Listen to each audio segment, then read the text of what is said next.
Round 2 of the MotoGP World Championship brings us here to Brazil for the first time since 2004. Welcome to the Brazilian Grand Prix. That long is what you've got to hold your breath. Let's head down to Susie Perry then and join the TNT Sports team as we get ready for all the action. When you say hold your breath, it's because when you have a lot of consecutive corners, that's what you do essentially when you ride, and when you ride fast in the corners, you're holding your breath in every corner. Well, there's a lot of them around here. So yeah, the breathing will be heavy, the heart rate will be out, and the sweating is definitely on. Yeah, Michael used to close his eyes, I think, in these kind of temperatures, didn't you, Michael? That's such sensitive eyes. As Silva mentioned about the sweat, in these temperatures it runs into your eyes, it can get really irritating, so you have to plan well in terms of hydration, keeping cool on the grid. We see the riders with those packs around their neck, get their core temperature down as low as possible, but they know this is going to be a tough race to the flag. There's a threat from the second row of the grid, isn't there, in Jorge Martin? And just to set the scene for anybody that doesn't know, Jorge Martin, 2024 world champion, had a whole string of horrendous accidents and injuries and was going to retire. Fortunately, he didn't. And yesterday was the first time that he celebrated since he won the championship in 2024 on the sprint podium. And it was so great to see him back there. What can he do today? He didn't look as good this morning in warm-up after the others had taken a little step, but the way he fought yesterday, he had a crash early in the day, then bounced back really strong in qualifying. He's riding like the Jorge Martin who won the World Championship in 24. It's took a while to adapt to Aprilia. Those injuries obviously hampered everything over the last year and a bit. I think he's back on form. He's going to build from here. Today, he's a podium threat once again.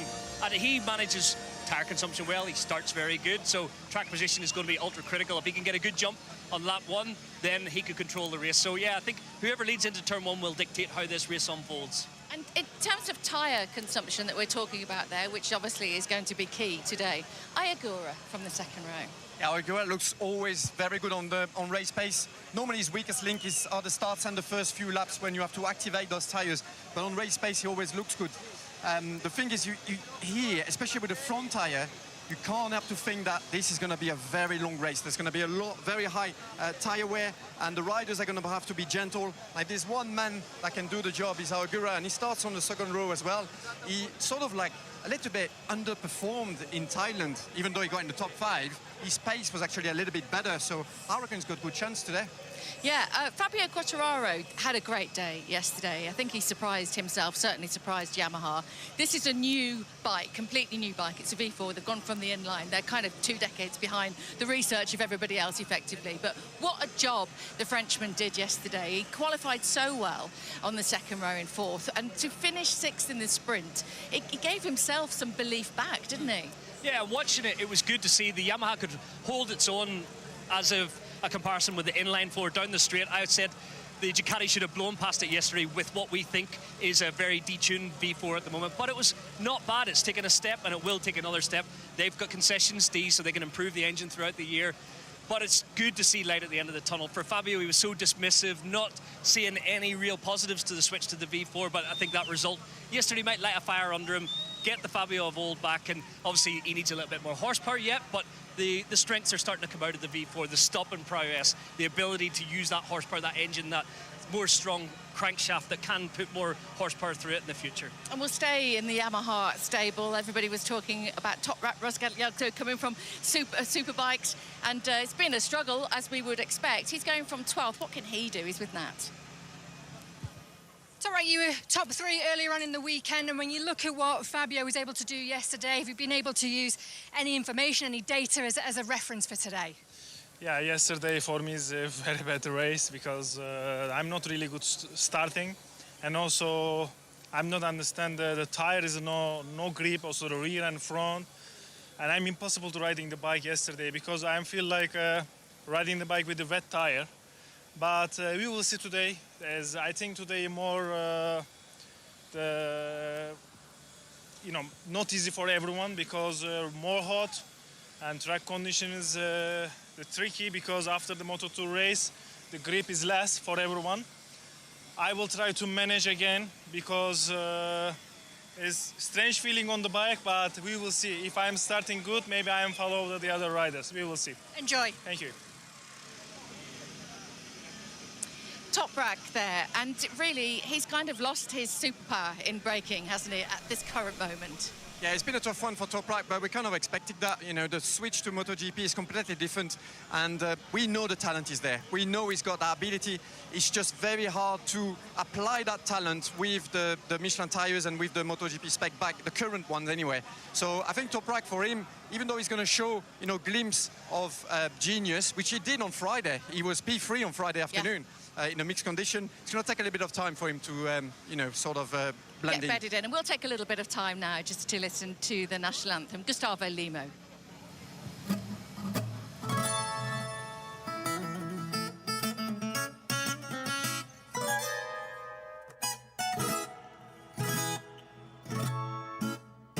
Ouviram do Ipiranga as margens plácidas de povo heróico brado retumbante.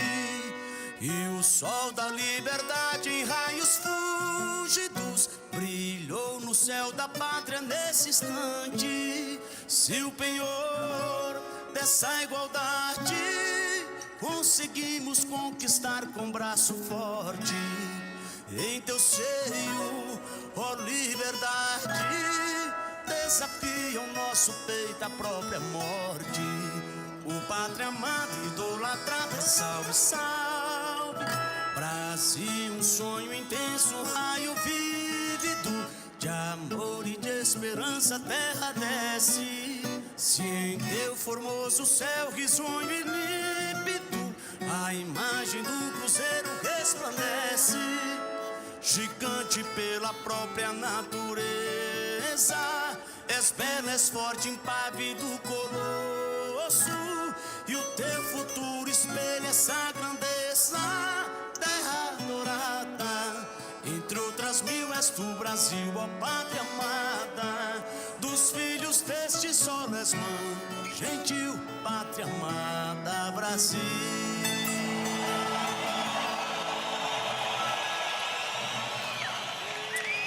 Gustavo Limo there, a very big star in Brazil. He saw everybody filming him, and a very big star in France, Fabio Quartararo. Is he speaking now, Fabio? No. So in a minute, hopefully. All right. Have we not got him yet? No, not yet. Well, Fabio, yeah, definitely a massive star in France. I'll worry about that. You just talk about Fabio. And a big one with what he's done yesterday, you know, in the qualifying and in the sprint. I mean, how impressive was Fabio Quartararo? Unbelievable. When you thought that everything was sort of lost for Yamaha for the whole year, he just comes out and pulls that qualifying lap out of the bag, a fourth on the grid, and then overtakes Marquez in the sprint in turn 4. I mean, what? Unbelievable. And that has given him so much more self-confidence, because even though he's a world champion, he's been in the doldrums for the last few years with Yamaha. No light at the end of the tunnel. It's been such a difficult project for him.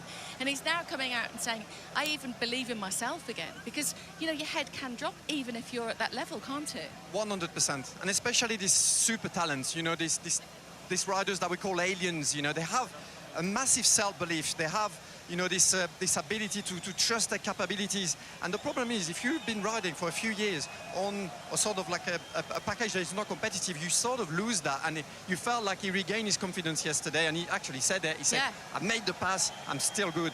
We've got him, Fabio Quartararo. The race distance, by the way, has been reduced by 8 laps. That's just coming in. Do you want to lead to Fabio Quartararo and do my job? Come on. I would love to hear from Fabio. Fabio, it's your turn now.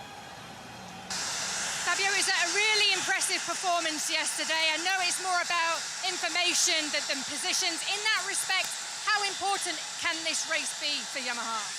Yeah, let's see. You know, after Moto2 we were struggling a lot, but usually with the grip, the siding warm-up lap was a bit complicated. So let's see what we can do. We bet on the soft. I mean, we have nothing really to play. So let's see how the tire finish and how we can start. Thanks, Fabio.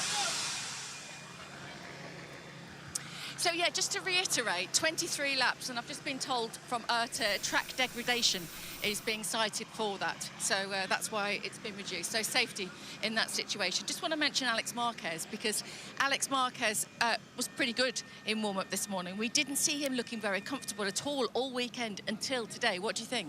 No, yeah, he's got a chance, definitely. You know, Alex Marquez, we know how strong he is with that Ducati package. He could be the surprise. The good thing is, when you come to a new venue like this, you get riders that get it straight away and are going to be at the top.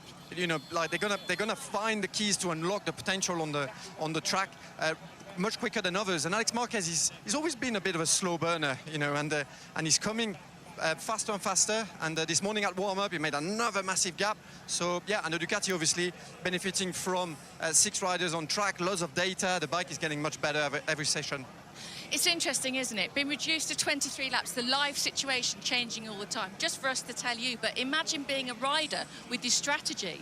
Everything is moving and changing, isn't it? Let's go to Michael to get the latest from him on the tyres and any thoughts he's got on how the strategy could have changed. Well, Susie, it has thrown a massive spanner in the works. I think the one it will favour is Yamaha. It sounds like when I walked around the grid, only the Yamaha riders have chose the soft rear tyre. Everyone going for the medium rear, thinking that they need to manage it over 31 laps. The front of the bike is pretty clear, you need the hard front, and even making it 31 laps with a hard front was going to be tough. It was on the very limit, so maybe some riders will be thinking that's a bit of a bonus. So front tyre consumption, less of an issue. It was high wear even over 15 laps yesterday, but looking at the rear tyre, fortune favours the brave. The soft tyre, I spoke to some of the KTM guys and they said they were barely tickling it on Friday, but as the track's rubbered in, the tyres are working harder. So maybe that will pay dividends for the Yamahas on the soft tyre today. But you would have to say who can manage it best. Ayagura's just over my left shoulder. He's looked good. He needs to get the start and get the jump from there, but I think the Aprilias will prove a threat. They keep the tyre under them really well. So it's all to play for, Susie. A quick change in the distance, a new strategy for all the riders. Let's see who deals with it best. Oh, this is exciting, isn't it? The final minute of calm then before what is going to be a short storm. And a shout out to this man, Fabio Quartararo. Brilliant qualifying from him. Brilliant yesterday in the sprint. A different amount of laps today. Is data all that Yamaha can help for? And how joyous was it to see Jorge Martin on the sprint podium yesterday after that series of horrendous crashes and injuries? He thought that he would retire, but he didn't, and he's so far away from that now. He sits just behind this man, his teammate, Marco Bezzecchi, who really has struggled this weekend until this morning in warm-up. And he found something with that rear medium tyre and the setup of his bike, and this bodes well. We've got Fabio Di Gianantonio in pole position. But what about the sprint winner from yesterday, Marc Marquez? Can anyone take it to Ducati? So, after 22 years, we've got a Brazilian Grand Prix. We are back, baby. Let's samba.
Have we come here too early? What's the situation going to be like? This is going to be a very unknown race.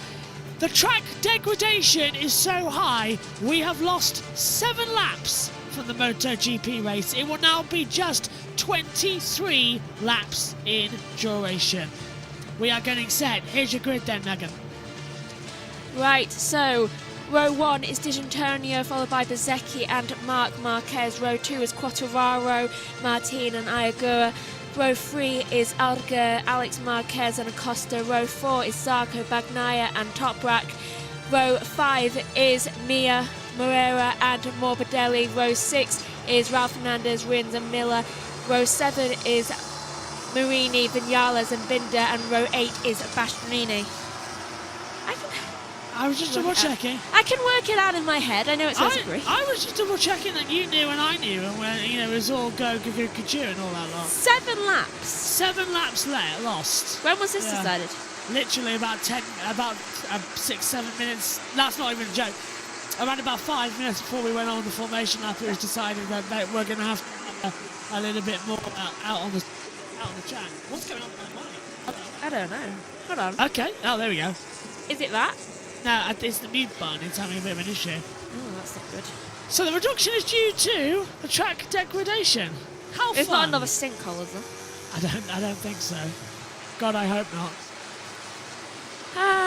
As Merritt says, after a 22-year hiatus, MotoGP returns to Brazil. How's that worked out? Hasn't gone very well, has it? Just a reminder, we've listened to you back at home, so we've adjusted the timing tower. You can now see the gap, first and previous. You can see all 4 sector times and the last lap time, the front and rear tyre, alongside the factory bike and colours. And we've added back race control messages. We listen for MotoGP. Warm-up lap complete. We're about to get into their assigned grid positions. One of my buttons has come undone. Oh! We'll fix that. And there was a little bit of an issue with a ride height device there for D'Antonio. That's not good for the pole sitter right now. One of my shirt buttons got undone as well. I'm trying to put it back again. Get caught in the bell. Here we go then. What do you think then, Megs? Chaos, especially if they think it's going to be so chaotic they have to cut down laps. I mean, this is closer to a sprint race now. 23 laps ahead of us. We're ready and willing to go. MotoGP is back in Brazil.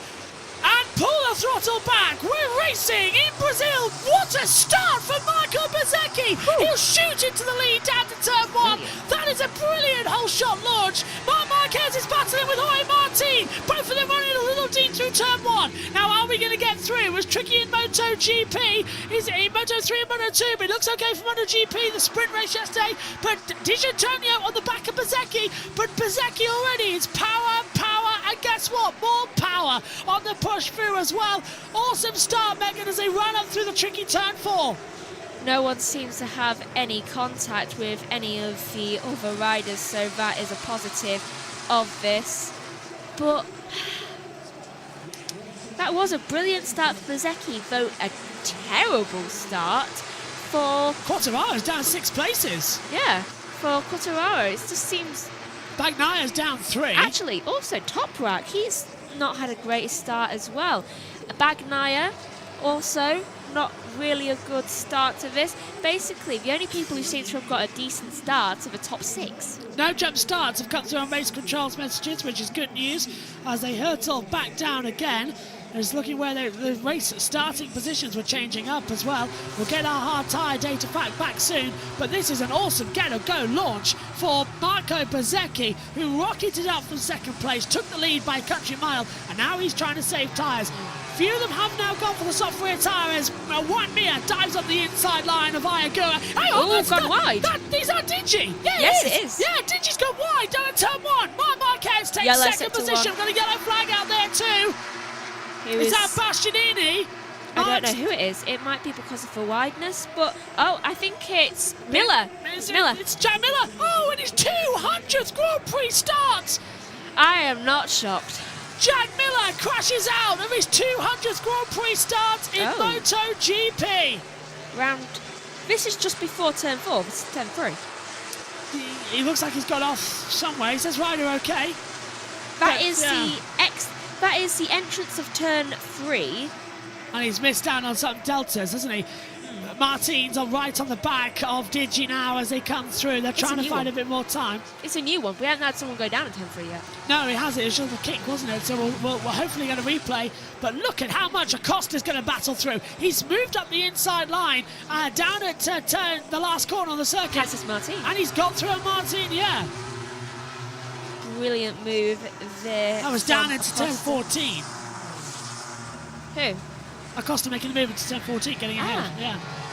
Martin's back to where he started now, but Marc Marquez is a 1:18.844, fastest step of the race so far. They must have already got the They bike have. off. Oh, actually, there he goes.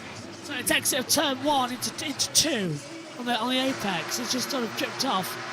This is turn 4. Mark cutting the inside. This is where we've seen quite a lot of high sides today, and just a couple of them again just getting a little bit dangerous. So a 23-lap race is going to dramatically cut short the distance in terms of how long we're standing here in the commentary box. Will be done easily before NASCAR. Yeah. So the only good thing is the fact is that we definitely won't miss the NASCAR. Yeah, and you won't need my laptop. No, I was going to do it on here though. Oh. Alex Wins gets ahead of Fabio Quartararo. That's for 11th position, so he's made that move stick quite nicely. Awesome speeds right now by everybody. They are really, really maintaining that gap. They are. I'm quite impressed, though. I've just seen Rins go down a couple places. I think he's gone wide. Yeah, Bagnaya's got him as well. A little bit of a twitch there from Martin as he was trying to get around Acosta. He seems to have just wanted to go for a move, but then decided against it, given the position on the track. Can't believe that because of the track degradation, we've had to cut short laps.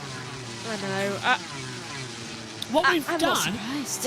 is we've effectively gone to 80% race distance, which is where if the red flag came out at the end of lap 23, the race would be over. This is now shorter. Yellow, sector 1. That is Binder. Oh, Brad Binder's gone down. That looks to be the exit of turn 1. Yeah, into 2 again. So yeah, it's the same place as Miller. No wonder the track degradation's getting up there. Honestly, Ryder, okay. We're here too early. We really are here too early. If we are getting constant accidents like this, why is it happening? As Martin slips up the inside of Pedro Acosta, coming down the back in towards turn 7, and he made a quite easy move of that down towards the 10 and 11 chicane. Right. So every 2 laps we lose a rider.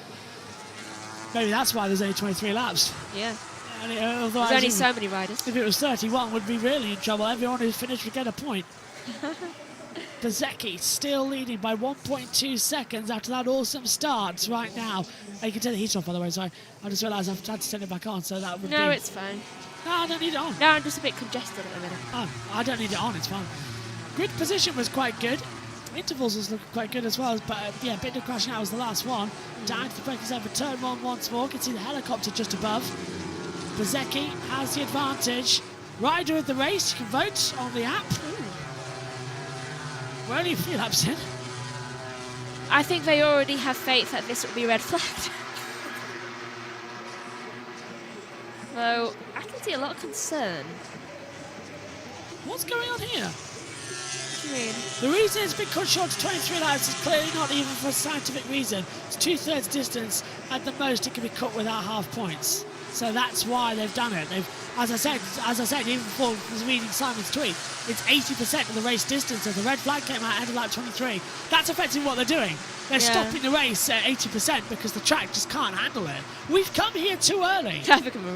This has been a weekend of baptisms of hell. Yeah. It's a beautiful city, it's a beautiful track, but the facilities aren't ready. The track's been hit with floods. The track's not up to it, and it's just not good enough. But we want to come back because it's a great venue. Just not this month. Yeah, we're here too early. That's my point to all this. I think May. Yeah. Just an extra month. Bezzecchi's a 1:18.669 as they come down. Just look how dirty it is offline. It's literal mud. It's literally affecting the tyres as well. It's like a 1970s football pitch out there. Oh, jeez, that's bad. Yeah. Bezzecchi's gone to the distance, but Marquez has been forced out wide by Digi. Martin's trying to go on the inside of both of them. And did he make it? Yes, he did. It's a brilliant 1-2. He did a double overtake. And we missed it. Because they cut round a corner. TV direction needs a bit of firing there as well. And Marini gets past Quartararo for 14th position. Quartararo, not the greatest time. Simon asked Michelin if they had been consulted about the shortened race. They were told on the grid like everyone else and have conclusively stated that they had no role in the decision. So it's not Michelin, this is purely MotoGP saying no, they can't run it, it's too much. Quartararo has been passed by Luca Marini. It's fair. Quartararo is losing pace more and more. It's Diego Moreira dropping down a couple of places. Oh, he's got past him again. Quartararo's got past Marini again. He's really taking position. That's something good for him. Lap 7 of 23. This is how it stands. Marco Bezzecchi is leading this race by quite a margin.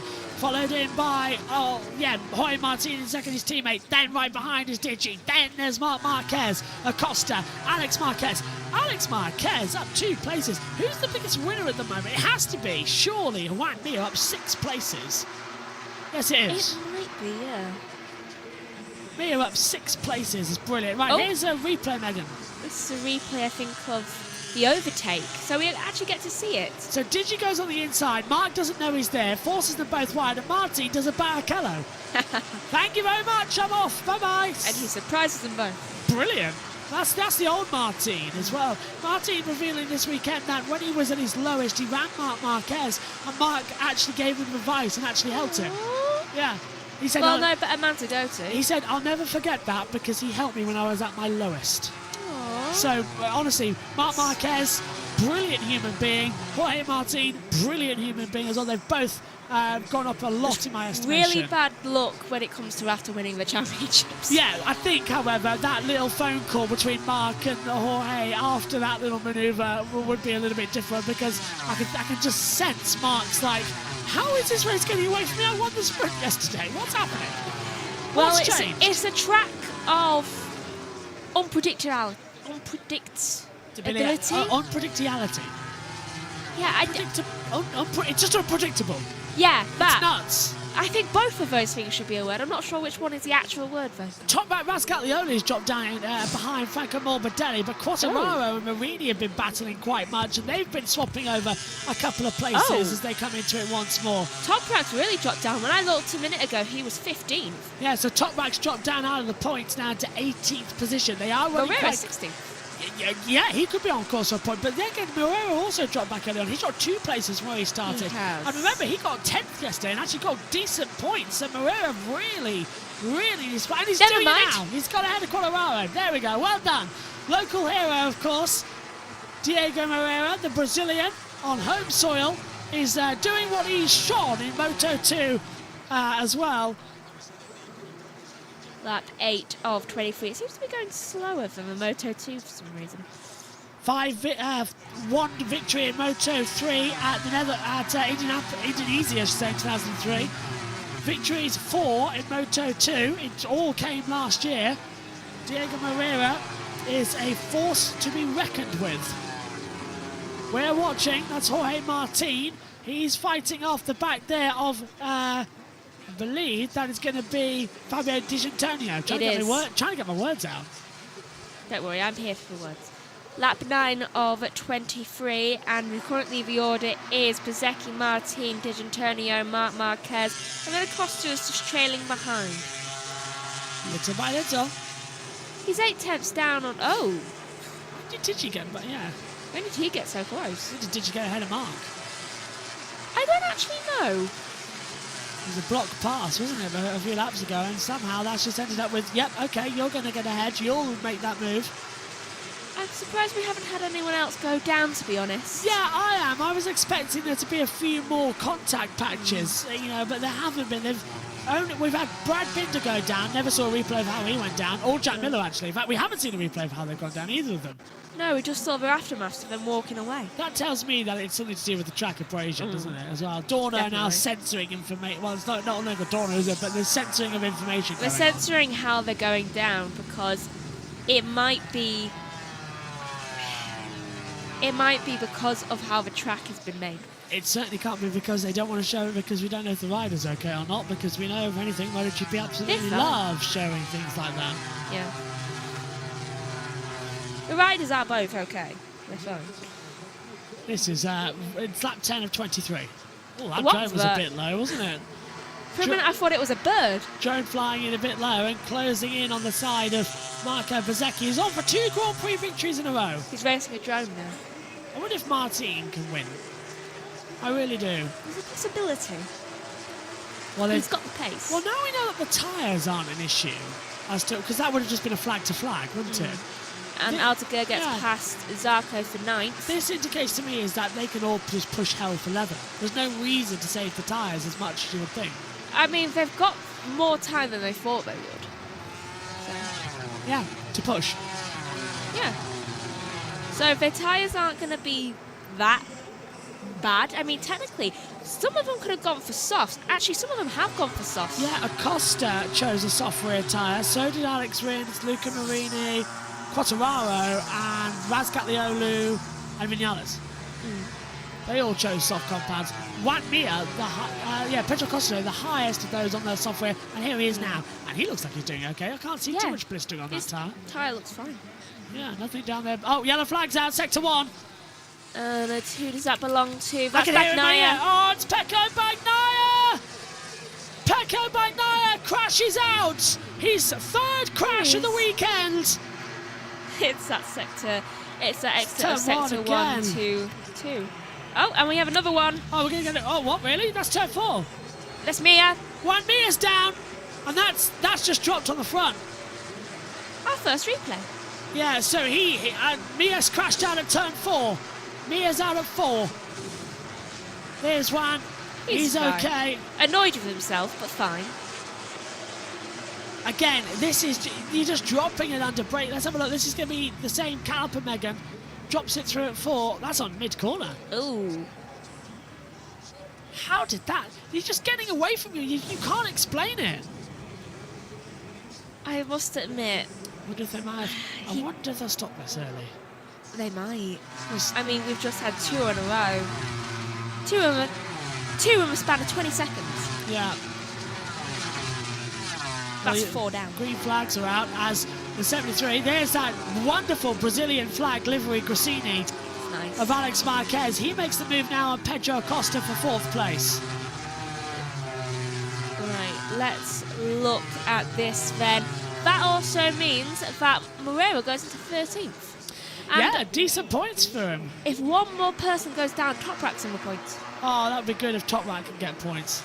So who wants to be the person to go down? He was 3rd in practice too, wasn't it? Well, the practice hour. He was. On Friday afternoon. He was, going to qualifying. impressive. Yeah, he was really looking strong. He really did well in that session. Though lost it a bit in the qualifying session, but that was his first qualifying session. So race distance down to 23 from the 31. It may not sound a lot, but that's about 10 minutes cut off the race procedure. It is. It's the last 4th of the race. It's 1/4 taken away. As Acosta still battles the outside line there of Alex Marquez, and they're both going super wide to that last corner at 10:14. Think about it like this: we've already done what's cut off. Yeah, 14. Yeah. It's now that 13 of 23. So there's 11 to go. We're already past half distance. So if the red flag comes out now, the race so by the way, it's 80% of the total distance now. So whether that means the red flag can come out earlier and the race will still be complete, I don't know. It sort of falls into the original scheduled distance, which is still 31 laps. Bezzecchi's leading the championship. By 11 points to Martin. And then it's Acosta, and then it's Antonio. So not a single Ducati. Which is odd, isn't it? Well, there is a Ducati, but not from the main team. No main team Ducatis, is there? Yeah. That's just because Digi technically is a Ducati, but do we really count the R46s as Ducatis? No, they're their own brand of chaos. MotoGP are monitoring a possible sinkhole. Yep. That's why we've got a track degradation to down. Yeah, okay. Let me guess. Acosta's going on the inside line at 10:13 on Alex Marquez. Alex got a little bit of an elbow, so Acosta's fighting hard with both the Marquez brothers this season.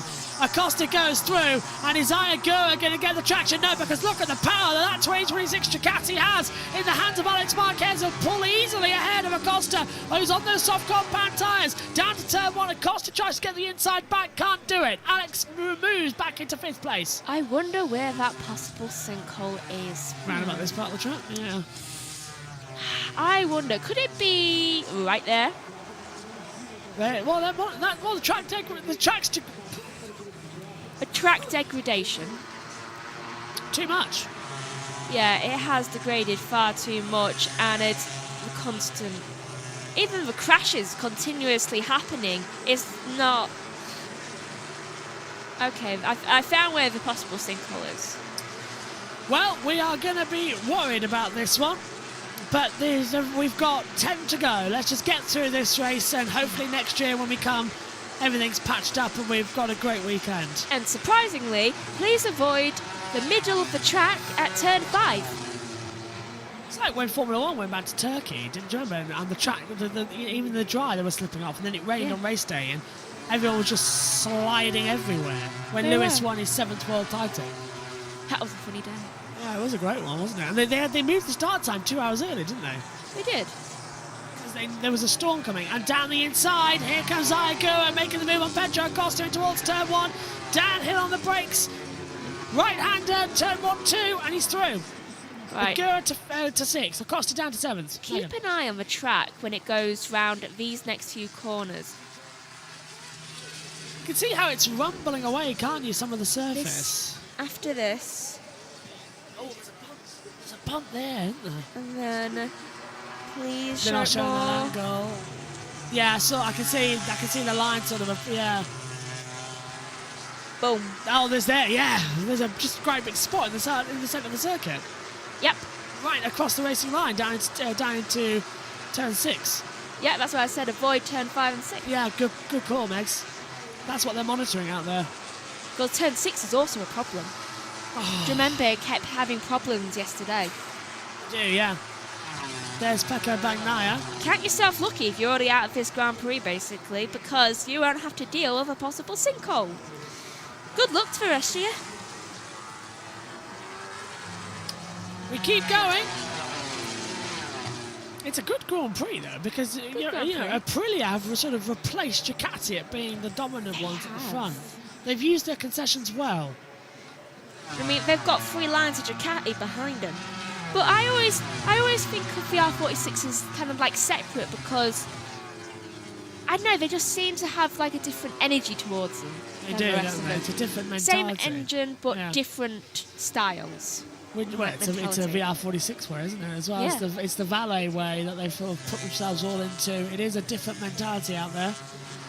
As Marc Marquez, we're watching him now, trying to attack D'Antonio for 3rd position. Can't believe it's a possible another sinkhole. Lap 16 of 23. There was so much flooding. I'm surprised we haven't had more things, to be fair. I really am. The amount of water was unbelievable. And no matter what people say about all those images were fake, they're not. They were actual. There's been footage now shown of it as well from Dorna cameras. It was really bad on Thursday. Because believe it or not, even tracks can flood. If they're not immune from it.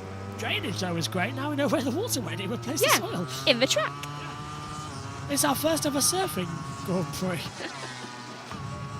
On board with Marc Marquez, look at the momentum. He just can't seem to reach out and grab. I'd like if we can stay on this camera for a little bit because Mark has a really good balance view, angle, balance angle from. You can see the entire track at all times from his camera. I'd quite like to have a look at this actually. This is through 3, then it's uphill to 4. This is what you mean about negative camera. You come up and it's against you, and then the surface just swaps sides on you, so it's easy to drop the front. Now. Turn 4 is clear. This is through 5. There's a line preparing for 5, and right there. There's a little dark spot on the inside, yeah. And I knew it. They'd cut away before we get to the spots. Well, if I'd put all my hopes on this Grand Prix, I'd want to make it look good as well. Yeah. It's one of these things, isn't it? We'll see how it goes. We'll see how it all pans out. The only problem with this Grand Prix is they've come here in the wrong month. We have. It should have been next month or the month after. We're too early. I think they need to monitor another one. Well, we've only got 7 to go. We should be able to get this race sorted. I think... Oh. D'Antonio just a 118.862. Okay, this track is actually concerning me. Mark's under the attack now as Morbidelli gets ahead of Rins. And Diego Moreira Up into 12th, he takes the Oh tail my. of them. Well done, Diego. What did he have for breakfast this morning? Please avoid the sinkholes, Maria. It's one of these weekends in racing where you... Oh, and Quartararo's dropped down to 16th again. Bastianini's got... I think Quartararo's got a problem, you know. He Do you was know on what? I those think soft he always tyres. has one. Yeah, but he was on those softs, and there's still something going wrong. I think he has just a very unlucky bike. Every time. That too. Every time he tries to get... Honestly, I think when is the time where Quartararo will leave Yamaha because of how annoying it will get? Ooh, well, there's been rumours going around he's swapping. He could be leaving and going over to... I think it's a Prix. I can't actually remember. Honestly, Honda. I thought it was Honda. Yeah, the it's man Honda. needs it. Yeah, he's off to LCR Honda, isn't he? Because Yamaha, it gave him a championship, but it's given him nothing since. And that V4 bike has been anything but good. And going into an era with a massive regulation change, I'd even trust Honda. Yeah. Because Honda have thrown all their eggs in that basket. It's been like what Mercedes have done. I'll give Honda this. They're good at MotoGP. They're good at being two-wheeled. Yeah. Four wheels is when I don't trust them. IndyCar's all right. They've been doing that for a long period of time, though. They did have a bit of issue at the start of the hybrid era for IndyCar last season, or 2 seasons ago. They have adjustment issues. Two seasons ago? Yeah, 2 seasons ago. It's actually Chevy that lost out. Honda have won IndyCar for the last couple of years, though. Chip Ganassi. Alex Palou was a Honda engine. That's Ganassi. Marc Marquez is closing right up now, down into turn. He's on the inside line and he's going to catch Digi by napping. They both go wide and Marquez forces him out and takes the position down at the chicane at turn 6. Okay, well, Digi was robbed. Morbidelli was actually doing something productive with his time. Digi trying to fight back because Mark's gone too early with 5 to go. Digi's actually got a bit of traction here. Mark's in the top 4 now. So that will put him in 19 points back to Marco Bezzecchi, who would lead the championship on 56 points. Mark, again, he's not struggling, but he's not got the pace to keep Digi ahead of him down that straight, Megan, has he? He does not. Also, each person that's gone out is from a different team. Over the line, here comes Digi. Can he be late on the brakes compared to Marc Marquez? It's turn 1. No, he can't. Okay, hold on. But I'm just nodding with him now. Yes, you've got this. Don't worry. Come on. Put the power down. He's going to have him uphill. Mark's going to drift out wide. Digi's got the line. Whoa, into 4. Can he have it? He's trying around the outside. Mark's going defensive. There's a bit of blue smoke. Uh-oh, that's not very good. It's a Mark. Also, do you know the only team right now, like factory team, to not lose anyone? Yeah, Aprilia. What a surprise. So that's why Mark got through on the inside. It was a good move. A little bit of a contact there between the knees. Yeah, Digi got a wiggle out of 4, so Mark just sort of lunged for him. There was contact, Megan. Look at that. Yeah. Digi's got some Mark rubber on his leathers. Yeah. Oh, and he's fighting back! Ooh! He's back. Let's go from a replay to there. Thank you. He's through. He's down at turn 10 and 11. They were stuck on a slow-mo of a replay, so we didn't get to fully see that. Digi's got back ahead. Can Marc Marquez get the traction down towards turn number 1 now as well? He'll get in the slipstream. It's not a long start-finish straight, actually, as well. So he's got to think on the brakes. No, I think he doesn't have enough. Yeah, Digi's got him. Digi has got him. Mark made a mistake, apparently. Yeah, he did. He went wide coming through and made 2 mistakes, and Digi just went for it. He almost fell, and he almost fell into Digi, actually. Comical, but yeah. It won't be the first time he's fell into someone. This season. Yeah. Acosta in the sprint back in Thailand. That seems to be Mark's go-to crashing out move now. He always has to take someone with him. Boom, out of the way. There you go. I was not well balanced for that. You knew I was going to do it. I was standing on one leg. Oh, well, yeah. Knick-knack, paddywhack, give a dog a bone. For some reason, that's just reminded me of when we used to have chicken from Morrison's when we were little. The chicken thighs? Yeah. We used to love that. Have you got chicken tonight? Yes, we do. Yes. Yeah. I've already had a chicken leg. Ooh, is it nice? It's very tasty. You like it. Well, we've got to eat the chicken. It's only a couple of us. We've got to eat the chicken, haven't we? Definitely. which means Super tomorrow. I'm looking forward to that. I'll do my voice some good. I don't know what I'm having. Because I don't eat soup. Two to go. I don't eat lentils. This is turning into a great Grand Prix. It is. Let's have a look at the chat. Aprilia's, oh, wow, my chat's just loaded in brilliantly here. Hello, everybody. I see Marco passing Fabio, though. I wonder why that took ages for my YouTube chat to load in. It did the other day as well. Yes. Hello, everybody. I think it's a YouTube thing. Yeah.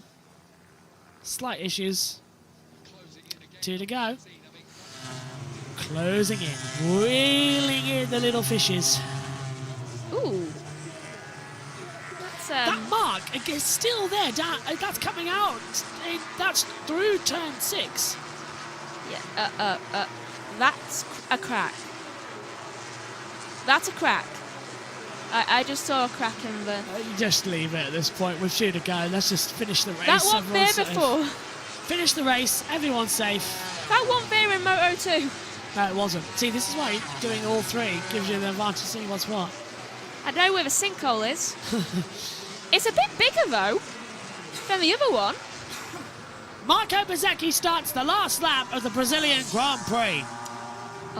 I'll let you all take a guess what factory will win. It'll be an 8th career victory for Marco Bezzecchi in MotoGP. He's 14th overall and back-to-back after winning Thailand. Wait, where's Moreira? There he is. 13th.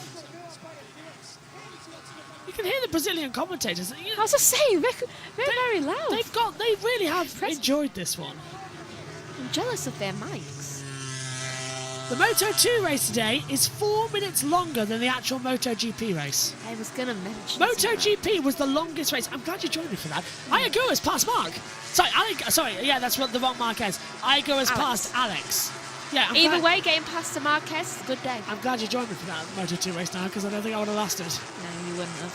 NASCAR next, which is going to be 293 laps. Rest your voice before then. What time's that? There is no gap. Leave here, straight there. Have a drink. Have a Kit Kat. Here we come again then. One man who wishes that the track didn't break up like it did is Marco Bezzecchi, because it cost him a chance in sprint, but it's back-to-back Grand Prix victories. Marco Bezzecchi wins the Brazilian Grand Prix. Jorge Martin is second. It's a 1-2 for Aprilia, and Martin is back on the podium, and he is loving that of all his might. Digi finishes in 3rd. Marc Marquez 4th, and Diego Moreira finishes in 13th. Woo! And with his Ayrton Senna tribute helmet on the Ayrton Senna circuit, he will pick up valuable World Championship points. But it's an Aprilia 1-2. Absolutely fantastic. That was brilliant. Ooh. And there goes the fireworks. Is that the wisest thing to have at a track where there's loads of sinkholes? No, that's not just the fireworks, that's just the track finally exploding after the weekend. It's had enough too. The first Brazilian Grand Prix since 2004 comes to a close, and thank God nobody was hurt. Marco Bezzecchi, 5th rider to win 4 consecutive Grand Prix in the modern era after Rossi, Marquez, Lorenzo and Bagnaia. 2 in a row in 2026, 4 in a row for everything, because he won Valencia. He won. He carried his streak on from last year, basically, because he won the last 2 of last year and won the first 2 of this year. Won Malaysia, won Valencia, won Thailand, and now he's won here in Brazil. The first ever Aprilia rider to win 4 consecutive Grand Prix. He's the favourite. Oh, he's definitely the favourite. And Martin finishing in 2nd is a big boost for him after injury. It's nice for him, I reckon. He'll probably be like, I feel so happy. Also, Digi, 3rd. Well done, Digi. I'm very proud of Digi. And look at that. Marco Bezzecchi, you deserve every inch of that. Well done. That was and Jorge Martin, well done as well. Welcome back to a podium again, my friend. You've missed that. You need that. Well done. And Aprilia are dancing, doing the samba here in Brazil. Aww, that's so sweet. we have to introduce Moto. We've got to introduce the next show now. So I shall leave you be. Well, if you don't, I'm just thinking I might be able. I don't know. What? Oh, right. Off you go then, Megs. Ta-da. Thanks, Meg. First of all, what do you make of the Grand Prix? I thought it was very entertaining, especially the point where there's a sinkhole apparently forming soon. Yes, didn't see that coming. No, that was brand new. Cheers, Stuck. Cheers, Megs. I'll see you later. Let's go down to TNT. Champion and comes out on top. The 2 podiums on his weekend. He's battling for a ride, battling for a contract next year. Which is hard to believe. And a lot of them have gone. Yeah, it sounds like 50% of the rides have gone.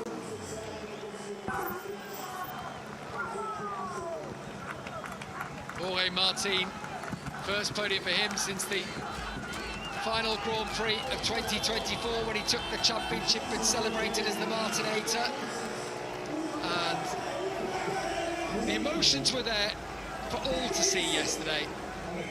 Touching scenes at the end of the sprint, but this one be even sweeter. So sweet. Top ride. What could have been. If he had signed for Aprilia, for Yamaha, you'd just feel like a slow clap, doesn't it? You know, like, as it stands, you look at where the Yamahas are, obviously we know it's been developed. Yeah, I mean, arguably you're jumping off the best bike. But he has shot himself in the foot with that. Yes, he has. But, you know, I feel like he's been mismanaged, to be honest. Yeah, divorce last year. What happened exactly but last year? we know he was pushing it. He admitted he was the one forcing things, and yeah, I do agree. I bet this man can't believe it, Marco Bezzecchi. Yeah. And talk about another man who can't believe it.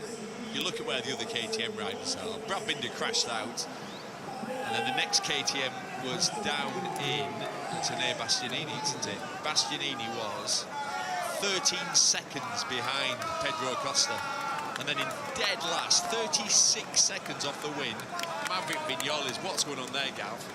Is it still issues with his shoulder? Right, obviously last year he couldn't ride probably because of his shoulder. We saw him doing all the training through winter. He told us, I spoke to him on Thursday, told us, yeah, that he was feeling fit. But something on the bike is fundamentally not working for him. Bear in mind, in theory, he's signed for the factory team for next year. I'm not sure about that, I don't know. That was the rumour, though, wasn't it, at the start of the year? He's 26 seconds behind Pedro Acosta on the same bike. He's 13 behind Bastianini now. Yeah, he's 6 behind Toprak, who's in his second ever GP on that brand new bike. Yeah, tough times ahead, I think. Fermin Heldengerre, just looking just through where everyone had finished. What a ride! Well, Aprilia are cooking, aren't they, in this championship? Lead the team's championship, lead the constructors, and lead the riders' championship after 2 rounds. First and second in the championship. I mean, unbelievable. After everything Martin went through last year, isn't it good to see? Well, and the fact that we start the season with the first test in Sepang, and then the news came out, oh, Jorge Martin's not doing that because he's had to have another operation to repair some of the old injuries. And I genuinely was thinking at that point, you're just like, this is going to be another one of those years for him. But he was disappointed with 5th back in Thailand, Ayagura. I wonder what 5th today in Brazil will feel like for him. Bearing in mind that he started in 6th place. I reckon there'll be disappointment for Agura. He's got to sort out his early laps, hasn't he? He starts in his early lap. Clearly, this bike gets away with him. Yeah, they've certainly made some massive improvements with that. The starts are so important in MotoGP. So Aprilia are in business at the start of this championship. Why factory? Dreamland, really, isn't it? At this stage, to be where they are. Testament to the work they've done. You know, there's been a big switch change around when Rivola turned up, coming in for Formula 1. There's a switch. Romano Arbeziano's gone to to Honda. Lots happening behind the scenes. I feel like Rivola has given the whole factory a big old shake-up. Well, how many years ago was it that you did not want to be on an Aprilia? 4 years, Speak to Scott Redding, speak to... Bradley Smith, Sam Lowe's. Sam Lowe's. Speak to Joe Roberts, who was offered one. Aaron Canet offered one and said... Turned it down. No, I'm all right, thanks. I'll wait for a better offer. You can keep your factory right, I'll wait.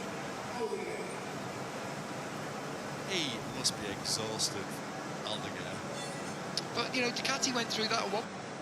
Well, we're just going to have to introduce the NASCAR coverage on JB Motorsports. So before we hear from the top three, so we'll get that to you ASAP as we wait to see. We're just having to introduce the main topics of the day.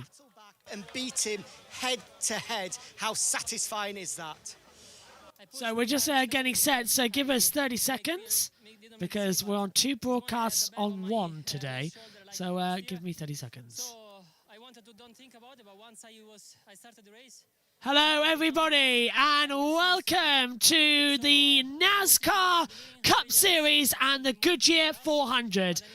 I'm currently on the MotoGP coverage, so we're waiting for the build-up to begin, and whilst we do, we'll hand down to NASCAR Radio. And for those of you on TV, we're going to hand down back over. Me or me, like me or me. Yesterday he took it. Now I took the podium. It's not a win, but for sure it's a great battle, and I'm happy to have battle with him. Super weekend. Congratulations. Thank you. Thank you. Ciao a tutti, ragazzi. Grazie. Yeah, stood up, narrow, tight, and it means that they were hard passes. It was aggressive. It was aggressive from you, Fabio, as well on the first one. I love that, how Fabio just leans on him there. Didn't give her any quarters and then just came back at him. Shot. He took advantage where Mark took advantage on him yesterday. But it's so true, like, not many people get the better of Mark on equal machinery. Yeah. And he has done this. Can be proud. Some ride that. That's a mistake. Watch the front of that bike go, oh, he took me from... That went to the end of the lock stop. I'm pleased for Ucho, who's such a character, isn't he? Pablo Nieto, Andrea Mino down the bottom. He works as the spotter for VR46. So let's listen to what Jorge Martinez said. Emotional interview yesterday. What's he got for us after second today? He's already practicing the samba, is Jorge, and quite rightly as well. What a return to form, a double podium. We could see the emotion of yesterday. Now to finish second, and an Aprilia 1-2 as well. It must be the perfect weekend for you. Yeah, today, taquasion. It miss a bit. Today, Marco was really, really strong. At some point of the race, I thought I could catch up, but luckily, you know, Fabio overtook Mark, and I went through, and then I saw I was faster at that point. I was trying to manage everything on the bike. You know, for me, long runs is really unpredictable, so every lap was a bit different. I was struggling a bit towards the end, but you know, I managed well. I tried to win that, but it was really difficult to take out from Marco. Anyway, super happy for, you know, closing this solid weekend. Thanks to Aprilia, they are an unbelievable team. Thanks to Marco because he's helping me a lot, and I think we are a great team and we can deliver good things this year. Great job, well done. Thank you. Gracias, Brasil. Obrigado. You can tell that he loves coming here. This was the move from Fabio Gianantonio on Marc Marquez, working as the can opener. Was aggressive. And Martin just gratefully accepting that gift. His first podium in a race with Aprilia. Multi-sweep 1 and 2 for the men in black.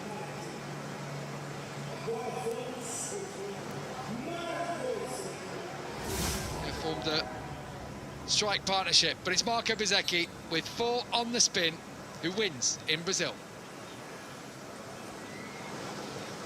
Marco, that's now a fantastic 4th victory in a row. Your 100% record at the start of the season continues, and now the new MotoGP World Championship leader. Not bad. Not bad. I'm very, very happy. It was a tough weekend. Was super tough on Friday. We started in a bad way, and It was difficult to keep the motivation super high, but the guys did a wonderful job, and I also pushed myself over the limit to try to compensate everything I could, and at the end we found a way to make the bike in a fantastic way. I adjust some details on my riding, and from this morning I felt better, so I said, okay, maybe I can try to fight, and it was an amazing race. I'm super happy. I want to dedicate this victory to Robbie, that unfortunately passed away last week. He was a dear friend of mine, so it was tough, and I'm very happy that I can dedicate this to him. Well said. Congratulations. Thank you very much.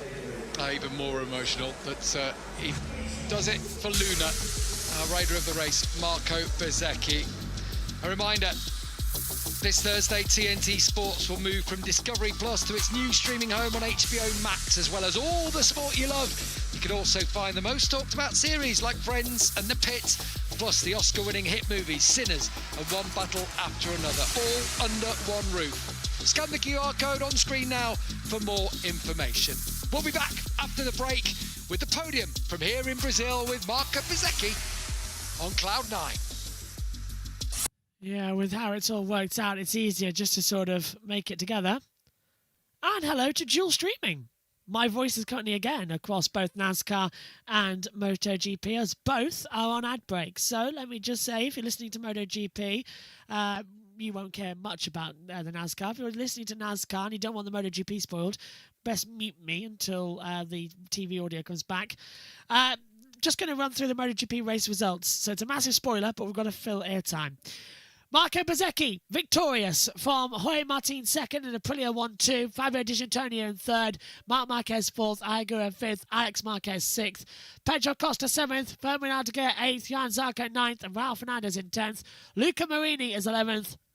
With Franco Morbidelli 12th, Diego Moreira 13th, Alex Rins 14th, Anea Bashini 15th, Fabio Quartararo 16th, Top Rat Razgat Liolu in 17th, Maverick Vinales 18th. Out of the race, Juan Mir with an accident, the same as Pecco Bagnaia, Brad Binder, and Jack Miller on his 200th Grand Prix start, also out. We've had a thrilling MotoGP, and those of you on our MotoGP stream will hear the Podium coming up shortly. Those of you as well tuning in on JB Motorsports for the NASCAR, we've got 293 laps with Tyler Reddick on pole position and Bubba Wallace alongside. So it's a 23-11 front row of the grid. That is going to be something tasty. And of course, Reddick is our championship leader. So stand by for what is going to be a very interesting day of action on that front. Tig saying a factory Aprilia 1-2 for the 72 of Marco Bezzecchi and the 89 of Jorge Martin. Mark would not be happy after this race either. Gift says, I see Mark passed Fabio though, but Fabio repassed Mark. It's always been those switch arounds that have been the case, but I believe we're getting ready now for the podium ceremony as we return you on not just yet to NASCAR. Bezzecchi says he pushed himself over the limit to after finishing 20th in practice on Friday. What a comeback. Brilliant comeback from Marco Bezzecchi as well. It's been a great weekend for him. Right, over on NASCAR side of things, we're going to return you to Fox Sports coming up now. It's always fun, isn't it, as they're coming back from ad break here, there at Darlington. The track Too Tough to Tame. That's on JB Motorsports if you want to pick up with that one. But Marco Bezzecchi has dominated this event. And, well, yeah, he took off on the line and just got such a great launch. And, well, who's going to stop him? Who's going to say no? It was such a brilliant run. Points as they stand, though, is quite entertaining because it does put Marco Bezzecchi quite a lot now as the championship leader. Leaving here, you feel... I don't know. The whole weekend kind of feels like it was a fever dream, which is apt for a Samba. But yeah, it's a weird run. But let's return now to MotoGP and the TNT Sports team. Welcome back. Well, the men in black. Aprilia, how fantastic were they today? What a performance again. 4 in a row for Marco Bezzecchi.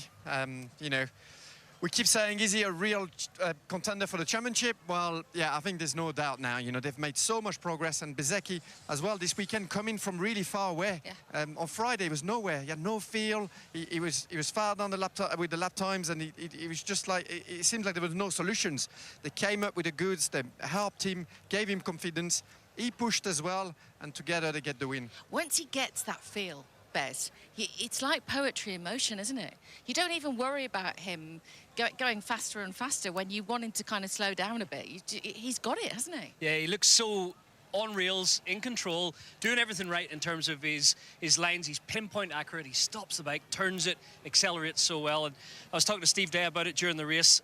That's what Aprilia have done so much better. The latter part of last season is improving from Saturday to Sunday. Ducati done it so well to execute that performance gain for a Sunday, and now Aprilia can maybe even do it better. They're getting even more out of the package on a Sunday. Both riders, Martin looked phenomenal as well, but Bsky just that step ahead today. And Ayagura, good pace late in the race. Those three Aprilias, ultra strong. Is there a changing of the guard, I wonder? The podium is about to happen, so let's join Gav for that. I think Digi's had his head in a bucket of ice, Gav. Yeah, it's clearly boiling. He's dunked it in the ice that was keeping all the water cool for them.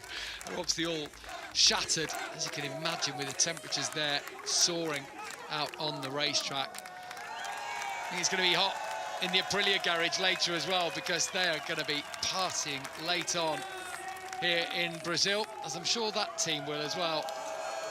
VR46 celebrate a podium for Fabio Gianantonio. Excellent ride from him.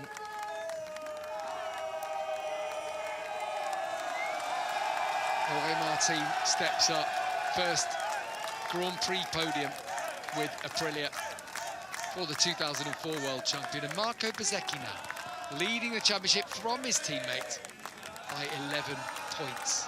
56 to 45, Acosta on 42, Gianantonio 37 and Marc Marquez on 34. Ayagura just behind on 33. Oh, first of all, the Constructors' Trophy. Handed over to Aprilia. They lead the Constructors' Championship now from Ducati. Bear in mind, we haven't seen a factory Ducati win on a Sunday since the Japanese Grand Prix and Pecco Bagnaya's victory. Fabio Gianantonio holding up their end just as he did in Thailand and beating Marc Marquez to the podium. It's the first time Marc has crossed the finish line on the factory bike and not been on the podium. This will be a sweet moment for Jorge Martin from Jorge Viegas, the FIM president. Second place, Stad Angel jumps in the air to celebrate it. And it completes an absolutely stunning weekend for Aprilia. The governor of the state of Goiás, who's been so involved in getting this race back here to Brazil. He can celebrate too, but it's Marco Bsky who will be doing the samba late on into the night here. He wins the first Brazilian Grand Prix in 22 years. Felipe Massa down underneath the podium. We'll be celebrating with him later on. But for now, something Massa had earned in his time a few times, the Italian national anthem.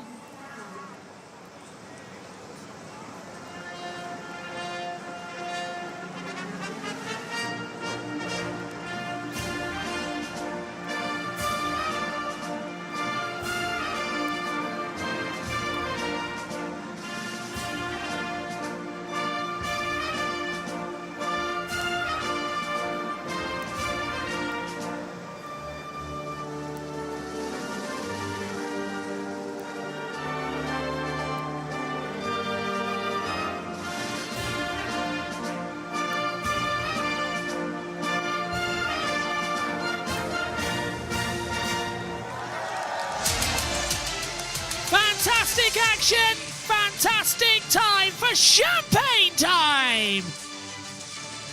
They are ready, they are set. What a fantastic atmosphere. Brilliant stuff here for MotoGP. It's been a weird weekend, it's been a crazy weekend. Thank you very much for joining us here on JB Motorsports. The weekend belongs brings to Aprilia and Marco Bezzecchi. We'll see you in 2 weeks' time in Austin, Texas. Bye-bye.